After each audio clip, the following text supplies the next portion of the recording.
Shalom bien-aimés dans le Seigneur et soyez les bienvenus sur votre chaîne. Et surtout suivez la vidéo du début jusqu'à la fin. Nous avons comme texte de base aujourd'hui Ephésiens chapitre 6 du 1er au 21e verset. Nous avons 1 Jean chapitre 2 17e au 17e verset, Actes 21 à 12 et Luc 5 27 à 39. Bien-aimés dans le Seigneur, il y a des moments dans la vie où Dieu nous regarde exactement là où nous sommes. Il ne regarde pas seulement notre apparence, il voit nos blessures, nos erreurs, nos combats, nos échecs, nos péchés cachés.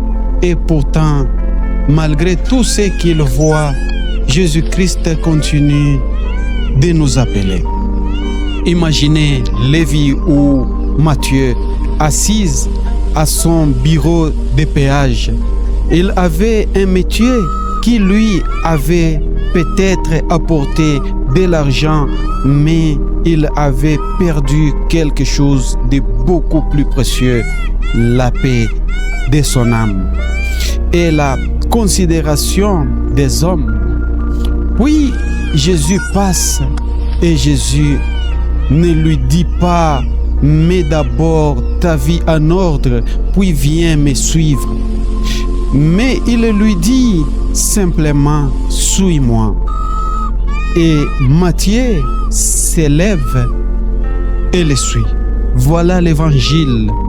Jésus ne vient pas seulement améliorer notre ancienne vie, il vient nous donner une vie nouvelle. Quand Jésus appelle, il faut s'élever. Dans Luc 5, Jésus trouve Lévi ou Matthieu à sa place de travail. Lévi était probablement habitué à compter l'argent, mais ces jours-là, Jésus lui demande de compter autrement. Il devait comprendre que la valeur d'une vie ne se mesure pas à l'argent qu'elle possédait, mais à celui qu'elle choisit de suivre. Jésus lui dit: suis-moi. Et Matthieu ou Lévi quitte son ancienne vie et suit Jésus. Frères et sœurs, Jésus passe encore aujourd'hui. Il passe dans nos maisons, dans nos familles, dans nos difficultés, dans nos échecs. Il passe même au milieu de nos péchés. Et la question n'est pas: Jésus, m'appelles-tu? La question est: vais-je m'élever quand Jésus m'appelle? Parce qu'on peut entendre l'évangile pendant des années sans jamais changer. On peut venir à l'église, écouter les prédications, chanter, prier et rester exactement la même personne. Mais lorsque Jésus-Christ entre véritablement dans une vie, quelque chose commence à changer.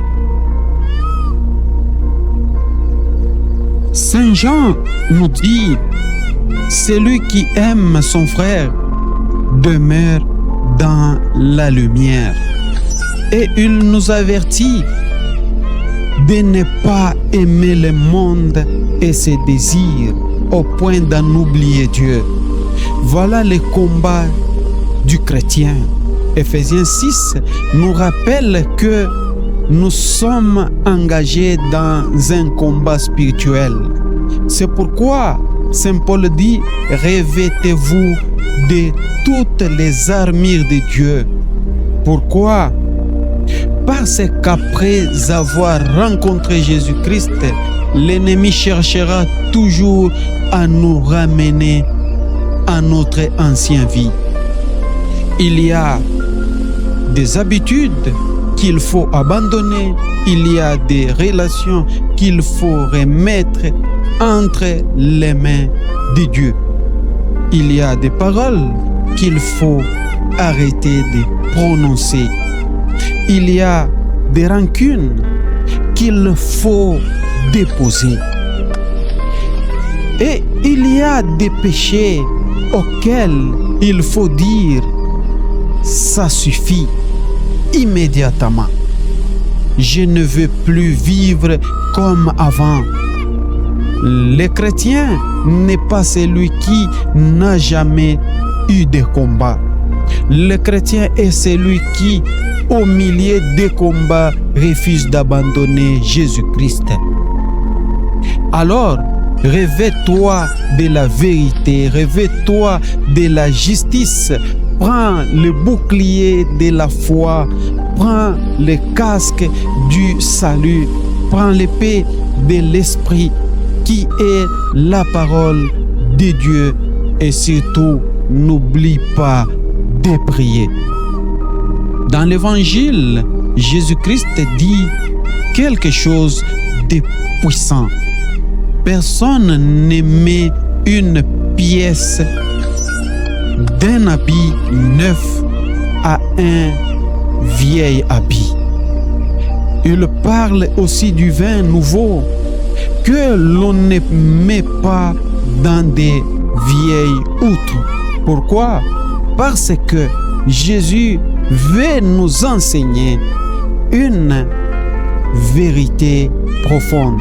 La nouvelle vie en Jésus-Christ demande un nouveau cœur. Nous voulons parfois recevoir les bénédictions de Dieu tout en conservant nos anciennes habitudes. Nous voulons la paix de Jésus, mais nous gardons la colère. Nous voulons la bénédiction de Jésus, mais nous gardons les mensonges. Nous voulons la présence de Jésus-Christ, mais nous refusons d'abandonner les péchés.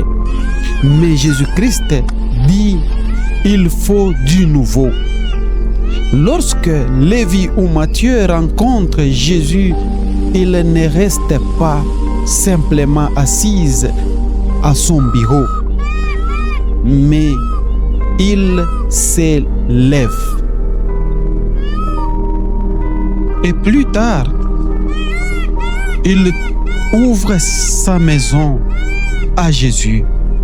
Sa rencontre avec Jésus devient visible. Dans les Actes des Apôtres chapitre 20, Saint Paul continue son ministère malgré les difficultés et nous voyons quelque chose de magnifique. Même lorsqu'il y a fatigue, opposition et danger, la mission continue. Pourquoi? Parce qu'une personne qui a réellement rencontré Jésus ne peut pas garder cette nouvelle pour elle-même. Lévi a rencontré Jésus et il a invité d'autres personnes. Saint Paul a rencontré Jésus et il a consacré sa vie à annoncer l'évangile.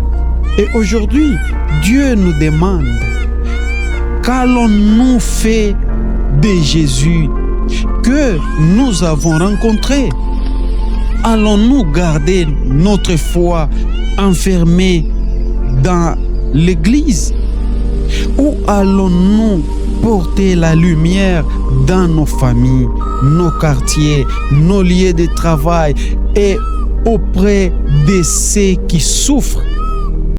En conclusion, bien-aimés dans le Seigneur, peut-être que quelqu'un qui me suit aujourd'hui à travers cette vidéo ressemble à Lévi ou à Matthieu. Tu as peut-être réussi extérieurement, mais intérieurement, tu es vide. Peut-être que les gens te connaissent par ton nom, mais personne ne connaît tes larmes. Peut-être que tu souris devant les autres, mais ton cœur et fatigué, écoutez-moi bien. Jésus connaît ton histoire. Il connaît ton passé, il connaît tes erreurs, il connaît tes blessures. Et malgré cela, il t'appelle encore. Et il te dit, suis-moi. Ne dis pas demain ou après-demain. Ne dis pas quand j'aurai réglé mes problèmes. Ne dis pas quand je serai devenu meilleur. Lève-toi aujourd'hui, maintenant même. Laisse Jésus entrer dans ta vie. Laisse-le changer ton cœur. Laisse-le transformer ta famille. Laisse-le restaurer ce qui est brisé en toi. Car c'est lui qui était assis à la table des pécheurs peut devenir un témoin de l'évangile. Celui qui était perdu peut être retrouvé. Celui qui était dans les ténèbres peut entrer dans la lumière. Et celui qui rencontre véritablement Jésus ne reste jamais les mêmes. Alors aujourd'hui, Jésus passe devant toi. Il te regarde. Il te dit, suis-moi. Vas-tu t'élever et le suivre? Fais un bon choix. Un très grand merci, mes bien-aimés dans le Seigneur, d'avoir suivi cette vidéo du début jusqu'à la fin. Et surtout, si elle vous a édifié, veuillez la partager avec les autres. Et si vous n'êtes pas encore abonné, veuillez vous abonner. Que Dieu vous bénisse.